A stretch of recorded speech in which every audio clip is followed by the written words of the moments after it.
Welcome back. 19 unaccompanied minors and 106 females have returned to Nigeria from Libya, and they're among 138 returnees who arrived the cargo wing of the Murtala Mohammed Airport, Lagos, around 6:15 p.m. The returnees were assisted by the International Organization for Migration in conjunction with the Nigerian government. According to the IOM, 2,300 Nigerians have made their way back with 11 flights since January this year, and it will be starting a new reintegration scheme involving all returnees.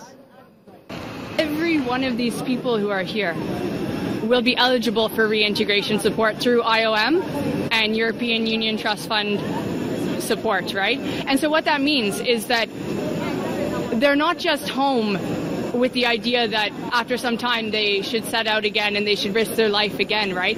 They're home to have that job that they didn't have before, right? We help migrants already, and now over the next 3 years we'll be helping up to 4,000 with this reintegration support, which means that they get support to open a business, to go back to school, to pay school fees for their children, and to feel good and grounded at home in their communities, and to have the opportunities that weren't there that led them to leave in such a risky way. Nigerians continue to be the most common nationality crossing the central Mediterranean route into Italy, which is really one of the deadliest, if not the deadliest, route in the world for migrants. Already this year, about 2,400 migrants have died at sea. Well, from there we move on to sports. Here's Barrow, Tony Ranta.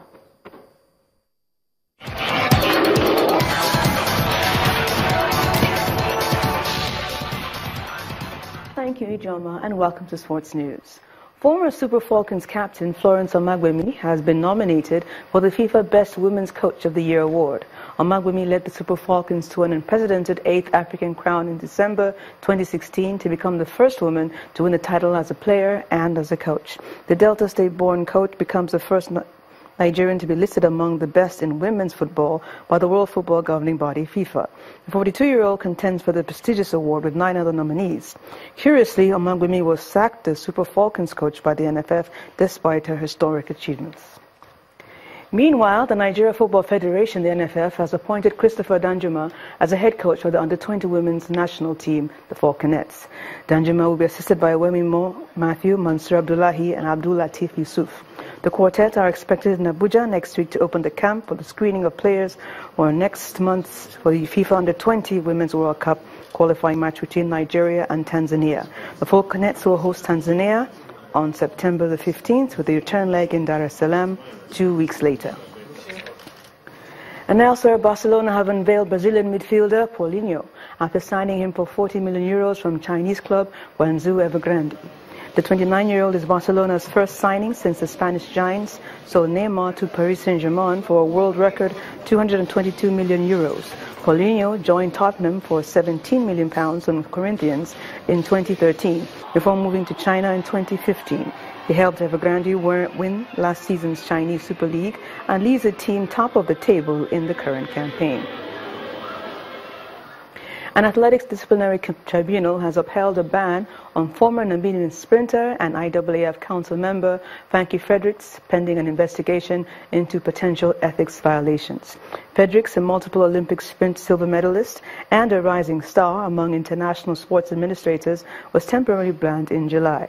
He's being investigated by the Athletics Integrity Unit, AIU, for payments he received from Papa Masab Jack on the day Rio de Janeiro won the vote to host the 2016 Olympics. The Namibian has repeatedly denied any wrongdoing.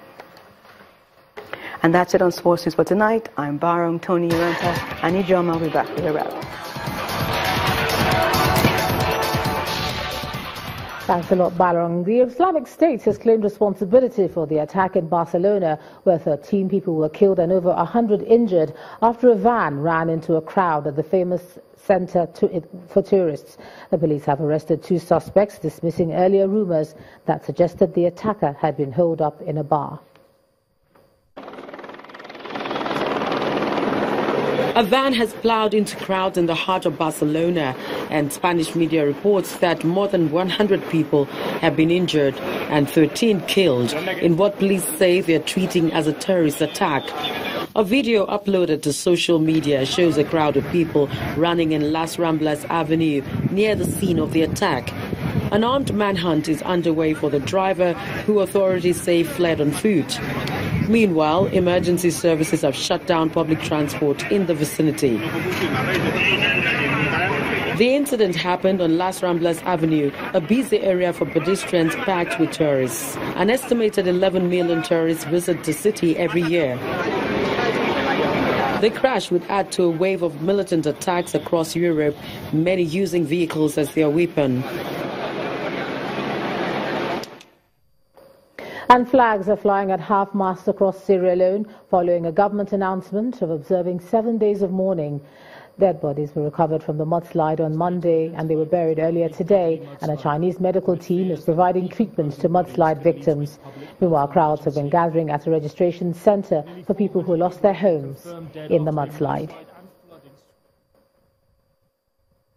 And the main news again.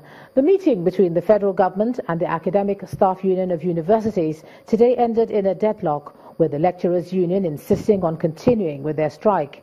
While both parties were reluctant to talk about the federal government's new offers, ASU's leadership said negotiations will resume next week. Also today, the acting president, Yemi Osinbajo, branded inciting and inflammatory comments as terrorism. He warned of the grave danger hate speech poses to the world. And a van ploughed into crowds in the Spanish city of Barcelona today, killing at least 13 people and injuring over 100. ISIS have claimed responsibility for the attack. That's the news at 10 tonight. Thanks a lot for staying with us. I'm Danjuma. Good night.